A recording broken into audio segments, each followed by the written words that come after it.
Businesses are waiting longer than ever to get paid, with many of their customers employing a wide variety of delaying tactics.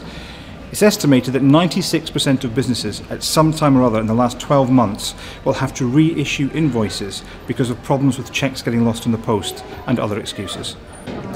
Farr Management Services conducted a national survey with companies to find out just the depth of the problem. And it was a bit of fun, but on the other hand there was a fairly serious aspect to it, and a number of interesting suggestions came in. For example, the dog ate the cheque, the cheque is with the director, but he's on holiday. The problems businesses are facing are increasing, and specifically the problems they have are they cannot pay their bills, they are using debt, personal debt more and more to deal with things, they are borrowing from friends, from family, they're increasing the amount of debt they're running up on credit cards, and that is causing all sorts of problems.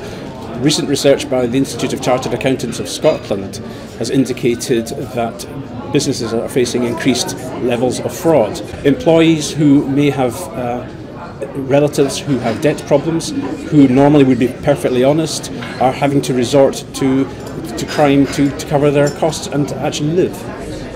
For example, they might be a little more creative with their expenses. We ran a nationwide competition to find out what excuses customers give for non-payment or late payment on their accounts. And the winner of the prize was Farr of the Rothera Group, which specialises in bid training.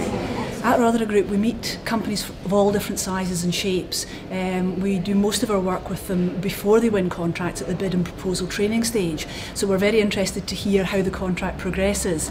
What we find are the excuses that people get for not being paid after they've done a piece of very, very good work are quite astounding. It's a huge problem, and it can make a big, big difference, particularly to small companies, whether or not they get paid. The best excuse I ever came across was from a supplier to one of the companies we deal with.